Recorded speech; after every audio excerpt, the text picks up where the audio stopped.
আসসালামু আলাইকুম ওয়া রাহমাতুল্লাহ ওয়া বারাকাতুহু। রিভার ফিশিং যারা করেন অর্থাৎ নদীতে যারা মাছ ধরতে পছন্দ করেন তাদের জন্য চমৎকার একটু ভিডিও নিয়ে আসলাম। আসলে আমরা নদীতে মাছ যারা ধরি তারা পিঁপড়ার ডিম সংগ্রহ করার সময় সুযোগ অথবা অত ব্যয়বহুল টোপ ব্যবহার করতে কম পারি। আর যারা শৌখিনতার সহিত নদীতে শিকার করেন তাদের ব্যাপারটা সম্পূর্ণ আলাদা। নদীর শিকারী ভাইরা আপনাদের জন্য বেস্ট একটি উপাদান, সেটা হলো পিঁপড়ার ডিম ছাড়া আপনারা নদীতে যে টোপগুলো বানাবেন তার একটি উপাদান। এই উপাদানটি আপনারা সারা বাংলাদেশে সমস্ত জায়গায় পাবেন এবং অত্যন্ত কম ব্যয়বহুল একটি উপাদান, যেটি আমার হাতে দেখতেছেন। আমি এখানে 4 কেজি পরিমাণ সংগ্রহ করেছি আজকে, যেহেতু আগামীকাল থেকে 3 দিন থেকে 4 দিন আমি নদীতে বসার চিন্তাভাবনা করছি। এটা কখনোই বিক্রয়ের জন্য না, এটা বিক্রয় করলে আমার পোষাবে না বা এটা আপনার কাছে পৌঁছতে নষ্ট হয়ে যাবে, গন্ধ উঠে যাবে, তাই এটা বিক্রয় করা কোনো প্রকারেই আমার পক্ষে সম্ভব না।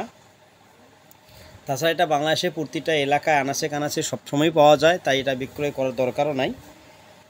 এটার বিশেষ দিক হলো এটার মধ্যে প্রচুর পরিমাণ প্রোটিন থাকে, যেটা মাছের জন্য খুব পছন্দের একটা খাবার। যেটা পিঁপড়ার ডিমে প্রচুর পরিমাণ প্রোটিন থাকে, বিদায় পিঁপড়ার ডিমটা মাছ প্রচুর পরিমাণ অ্যালাউ করে। তো আপনারা এটা ট্রাই করে দেখবেন, তারপর মন্তব্য করবেন।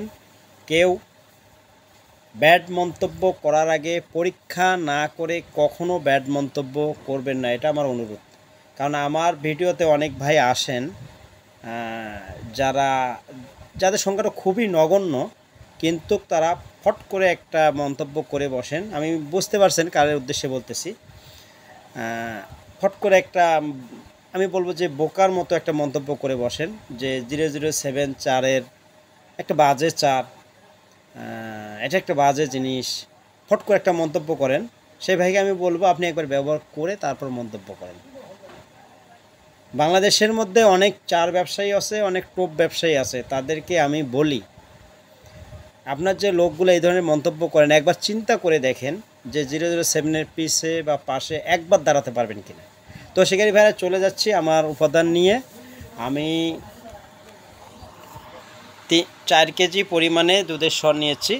আগামীকালকে ব্যবহারের জন্য আমি আধা কেজি নিব, আর বাকিগুলো সব ফ্রিজে ডিপে রেখে দেব কার্টুন করে। কার্টুন করার নিয়ম হচ্ছে কার্টুনের নিচে টিস্যু, তার উপরে যেভাবে পিঁপড়ার ডিম ফ্রিজ আপ করি আর কি, তার উপরে দুধের সরগুলো দেব। দেওয়ার পরে উপরে সুন্দর করে টেপ দিয়ে বা কাগজ দিয়ে মোড়ায় দেব যেন হাওয়া ঢুকতে না পারে। এখন ফ্রিজের ডিপে রাখবো, যে অবস্থায় রাখবো সেই অবস্থায় থাকবে। তো এই সংরক্ষণের নিয়মও শিখলেন। আমি বিস্তারিত এটা ব্যবহার কিভাবে করতে হয়, যেভাবে পিঁপড়ার ডিম ব্যবহার করবেন সেম সেইভাবে টোপে এটা ব্যবহার করবেন, কোনো সমস্যা নাই। দেখেন রেজাল্ট পিঁপড়ার ডিমের চেয়ে কম আসবে না। সাধারণত আমরা পিঁপড়ার ডিম ছাড়া দুধের সর ব্যবহার কম করি, এমনিতেই দুধের সর ব্যবহার বেশি করি, সেটা আমাদের প্রয়োজনে। কিন্তু এখন দুধের সর ব্যবহার করবেন পরিমাণ বাড়িয়ে দিয়ে পিঁপড়ার ডিম ছাড়া। টেস্ট করে দেখেন, খুব সুন্দর ফলাফল পাবেন ইনশাআল্লাহ। তবে আরেকটা কথা বলে দেই, পিঁপড়ার ডিমটা যদি দুধের সরটা যদি গন্ধ উঠে যায় তাহলে আপনার শুধু ব্রিগেডের কাজ করবে, অন্য কোনো কাজ নাও করতে হবে। কাতলার একটু ভালো কাজ করতে পারে, কিন্তু রুইয়ের জন্য কাজটা কম করতে পারে। তাই এটার মধ্যে যেন গন্ধ না আসে সেজন্য আপনি কিছু চিনি মিশাই দিতে পারবেন। চিনি মিশানোর নিয়ম হচ্ছে যেভাবে আমি ভুরভুরা করলাম, এখানে আপনি একটা চিনি ব্র্যান্ড করে নেবেন, ব্র্যান্ড করে নিয়ে এখানে মিশাই দিবেন, বাস হয়ে যাবে আপনার চিনি মিশ্রিত করা। তাহলে আপনার সহজে দুর্গন্ধ আসবে না। চিনি সবসময় ব্যাকটেরিয়াকে ধ্বংস করার চিন্তা ভাবনা করে, দুর্গন্ধযুক্ত ব্যাকটেরিয়াকে। তো শিকারে ভেড়া আশা রাখি বুঝতে পারছেন আজকের ভিডিওটা কত স্পেশালিস্ট। তাছাড়া আমি নিজে আপনাকে ভিডিও আকারে ভালো করে বুঝাই দিব।